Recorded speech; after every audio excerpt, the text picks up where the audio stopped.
ভাই ফাইনালি চলে এসছে রামায়ণের একটা ইন্ট্রোডাকশন গ্লিমস। বস ব্যাপক হয়েছে, টেক মাই মানি। আমি 5,000 টাকার টিকিট কাটতে রাজি আছি। 5,000 টাকার একটা টিকিট হলে আমি কাটতে রাজি আছি। তার কারণ হচ্ছে হ্যান্স জিমার এবং এ আর রহমান একসাথে কোলাবোরেট করছে। দুজন মিউজিক্যাল লেজেন্ড, গড বলা যেতে পারে, তারা একসাথে কোলাবোরেট করছে। এবং মিউজিকটা দেখুন, এই টিজারটা 3 মিনিটের উপর রান টাইম। প্রথমে তো গ্রাফিক্স দিয়ে ওরা জাস্ট এটাকে সেট আপ করেছে এবং তারপরে অ্যাকচুয়ালি সিনেমার গ্লিমস আমরা দেখতে পাই। বাট মিউজিকটা দেখুন ভাই, মিউজিকটার জন্য ভিজুয়ালস গুলো অন্য লেভেলে চলে গেছে ভাই। অন্য লেভেলের মিউজিক হয়েছে ভাই। মিউজিক মানে পুরো ইন্টারন্যাশনাল একটা প্রজেক্টের মিউজিক। মানে আমার মনে হচ্ছে যে একটা কোনো ধরুন ক্রিস্টোফার নোলানের কাজ দেখছি বা স্টিভেন স্পিলবার্গের কাজ দেখছি। ওদের সিনেমাতে যে স্ট্যান্ডার্ডের জিনিস হয় আমাদের ইন্ডিয়াতে ভালো হয় ডেফিনেটলি। অনেক বড় বড় এখানেও ডিরেক্টরসরা আছে যারা কাজ করেছে, কিন্তু একটা ইন্টারন্যাশনাল যে ফিল থাকে, যে হ্যাঁ আমাদের ইন্ডিয়ান ব্যাপারটাও থাকবে, তার সাথে একটা ইন্টারন্যাশনাল ফিলও থাকবে। ইন্ডিয়াতে কি হয়, এই ধরনের কাজ যখনই হয়, এপিক কিছু হয়, লাউড একটা ব্যাপার চলে আসে, বিকজ অডিয়েন্সকে সেই মাস ব্যাপারটাকে, মাসেসদের কাছে একটা এপিক ব্যাপারটাকে দিতে হয়। বাট ওয়েস্টে একটা সাটেলটি মেনটেন করা হয়। আপনি দেখুন না, একটা এই যে ক্রিস্টোফার নোলানেরই সিনেমা আসছে ওডেসিয়াস, তো সেখানে আমরা দেখতে পাচ্ছি যে একটা মিউজিকের মধ্যে একটা সাটেলটি আছে, at the same time it is epic. তো রেহমান সেটা জানে, রেহমান যেহেতু ওয়েস্টে কাজ করে, and he know the pulse of this place also. এবং হ্যান্স জিমারকে যখন আনা হয়েছে, হ্যান্স জিমার ওয়েস্টের ব্যাপারটা জানে। সো এই যে ইস্ট আর ওয়েস্টের যে কম্বিনেশন, যে ফিউশনটা হয়েছে মিউজিক লেভেলে না, সেটা আউটস্ট্যান্ডিং। মানে ওটা দিয়ে আমি জাস্ট উড়ে গেছি। মানে যেখানে ওই গ্র্যান্ডনেসটা ফিল করানোর মিউজিকটা, সেটাও আমাদেরকে ফিল করাচ্ছে। আর যেখানে ওই সাটেল ব্যাপারটা দরকার, যে ইনিশিয়ালি যখন দেখাচ্ছে ব্রহ্মা বিষ্ণু মহেশ্বর, সেখানে যে দেখাচ্ছে, সেখানেও ওই মিউজিকটা যে সাটেলটিটা ডিমান্ড করে সেটাও রয়েছে। সেই নুয়ান্সটাকেও ধরতে পারছে, আবার এপিকনেসটাকেও ধরতে পারছে। এটা আমার আউটস্ট্যান্ডিং লেগেছে। মিউজিকটা ওয়াজ টু গুড। মানে আমি পাগল হয়ে গেছি মিউজিকটা। আমি মিউজিকটাই বারবার শুনে যাচ্ছি। তো সেটা তো প্রথম হলো। তারপরে যেখানে আরেকটা জিনিস আমার খুব ভালো লেগেছে, এই জিনিসটা ডেফিনেটলি যেহেতু ইয়াশ এখানে প্রডিউসার হিসেবেও অ্যাসোসিয়েটেড আছে, প্লাস এই প্রজেক্টের মধ্যে সে খুব ভালোভাবে ইনভলভ হয়েছে। সে রাবণের চরিত্র প্লে করতে রাজি হয়েছে, সে এত বড় হিরো হওয়া সত্ত্বেও, এত বড় স্টার হওয়া সত্ত্বেও।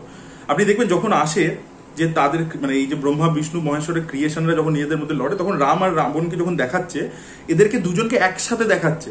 এবং নামটাও দেখবেন স্ক্রিনে একই সাথে আসে, যে রণবীর কাপুর অ্যাজ রামা, ইয়াশ অ্যাজ রাবণা, এটা একসাথে আসে। মানে এখানে রাবণকেও কিন্তু প্রপারলি ট্রিট করা হবে। রাবণ জ্ঞানী লোক ছিল, যে 10টা মাথা মানে কি, অ্যাকচুয়ালি 10টা মাথার যে বুদ্ধি, ওই একটা লোকের সেই বুদ্ধিটা ছিল। তো সেই যে জ্ঞানটা, সেই যে বুদ্ধিটা, তার যে পাওয়ারটা, তার যে স্কিলস গুলো, সেগুলোকে যেন প্রাধান্য দেবে, সেটা আমরা বুঝতে পারছি। যে রাবণকেও ভাই প্রপারলি ট্রিট করা হবে। তার একটাই দোষ ছিল, কিন্তু বাকি কিন্তু সে ভালো ছিল। আপনাদেরকে কদিন আগে একটা যে ভিডিও বানিয়েছিলাম রামায়ণের, বিদ্যুৎ জীবাকে নিয়ে বলছিলাম, তো রাবণের দিকটাকেও কিন্তু এক্সপ্লোর করবে আর কি। রাবণ অ্যাজ এ পার্সোনালিটি কিরকম ছিল, তার সাথে তার বোনের কি সম্পর্ক, কি ব্যাপার, ভাইদের সাথে কি সম্পর্ক, সেই জিনিসটাও এস্টাবলিশ করবে। আর উল্টো দিকে রামের দিকটা তো থাকবেই অবশ্যই। এবং সেইখানে গ্রাফিক্স দিয়ে ইনিশিয়ালি ওরা যে পুরো জিনিসটাকে ক্রিয়েট করেছে, যে সেট আপটা করেছে, যে এই যে 2.5 বিলিয়ন লোকে পুজো করছে 5,000 বছর ধরে, এই যে পুরো জিনিসটা, ওইগুলো যে গ্রাফিক্সে আসছে, ঠিক আছে, ওই যে আমরা দেখতে পাচ্ছি পুরো 3D এর মধ্যে, সেই জায়গাগুলো দেখতে দারুণ লাগে। ইভেন দেখবি যে রামায়ণ কথাটা লেখা আসছে, সেই ফন্টটার মধ্যে একটা যেন রয়েছে। বিকজ তার আগে যত ক্রেডিটস গুলো আসছে না, আমরা যাদের যাদের নাম দেখতে পাচ্ছি, রণবীর কাপুর, সাই পল্লবী, ইয়াশ, ইভেন রাইটারের নামও দিচ্ছে শ্রীধর রাঘবন। এটা স্ক্রিপ্ট লিখছেন আমি জানতাম না, শ্রীধর রাঘবন রাইটার হিসেবে অ্যাসোসিয়েটেড আছে। তারপরে আমাদের ডিরেক্টর যে নিতেশ তিওয়ারি, নামিত মালহোত্রার নাম আসে, সবাইকার নাম আসছে। তখন দেখবেন যে বিভিন্ন এই যে রামায়ণের যে স্ক্রিপচার্স গুলো আছে না, বিভিন্ন ধরুন মন্দিরের গায়ে একটা মূর্তির মধ্যে আঁকা আছে, কিছু পাথরের আঁকা আছে, সেইগুলোকে তুলে তুলে ওরা করেছে। এবং পরে আমরা দেখতে পাচ্ছি যে একটা ওং লেখা আছে, তার মধ্যে এই স্ক্রিপচার্স গুলো, এই ছবিগুলো, যেগুলো বিভিন্ন মন্দিরের পাথরের উপর থাকে, সেগুলো চলে আসে। তো প্রত্যেকটা জিনিসের মধ্যে একটা এত সুন্দর পলিশড কোয়ালিটি আছে, যে আপনি একটা যে রামায়ণ লেখাটা আসছে না, সেটার মধ্যেও একটা গ্র্যান্ডনেস আছে। লেখাটার মধ্যেও মনে হচ্ছে ভাই হ্যাঁ, মানে মেকার্সরা কিন্তু ফুল যে এই সাবজেক্টটার যে পোটেনশিয়াল, সেটাকে যাতে সেই এপিক লেভেলে পৌঁছায়, সেটা পুরোপুরি চেষ্টা করেছে। খরচার দিক দিয়ে কোনো কার্পণ্য করেনি, বেস্ট টেকনিশিয়ানদেরকে নিয়েছে, এবং সেই জিনিসটা কিন্তু ফুটে উঠবে ভাই। এটা কিন্তু মানে পিওর লেভেলে গুজবাম দিচ্ছে, ঠিক আছে। এবং যেখানে আমরা ছবির, এবার আমি ভাবছি যে এত বড় 3 মিনিটের উপর ছবির ভিজুয়াল দেখাচ্ছে না কেন, তাহলে সেটা কি লুকিয়ে রাখবে? আমার না মাথার মধ্যে চলছে যখন প্রথমবার দেখছিলাম, এবং আমি হেডফোনে যখন দেখছি, পুরো তো একটা মিউজিকের জন্য পুরো ইমার্স হয়ে গেছি আর কি ব্যাপারটার মধ্যে। এবার যখন শেষের দিকে আমরা সিনেমার শটটা দেখতে পেলাম না, সে একটা পুরো উড়ে গেছি, বাস উড়ে গেছি আমি জাস্ট। যেখানে রণবীর কাপুরকে দেখতে পাচ্ছি জঙ্গলের মধ্যে, পুরো গাছের উপর দিয়ে গিয়ে এরকম জাম্প করে তীরটা মারছে। রণবীর কাপুরেরও পুরো ফেসটা রিভিল করেনি, এই জায়গাটা খালি দেখিয়েছে, হেভি লাগছে, ঠিক আছে। ওই জায়গাটা আপনি জঙ্গলটা দেখুন, ওটাও কিছুটা আর্টিফিশিয়ালি ডেফিনেটলি ক্রিয়েট করেছে, কিন্তু তার ভিএফএক্স কোয়ালিটি যে কোনো ইন্ডিয়ান সিনেমাকে 10 গোল দিতে পারে। ইয়াশকে যখন আমরা দেখতে পাচ্ছি রাবণের রূপে আর কি, তো তাকে কিন্তু ওই মানে রাবণ রাজা সেই বেশে কিন্তু আমরা দেখতে পাচ্ছি। তো মাইট বি হয়তো এই লুকটা হচ্ছে যখন সে ভিক্ষা নিতে এসেছিল আর কি, সেই লুকটা হয়তো হতে পারে, মাইট বি, এটা গেস করছি আমি।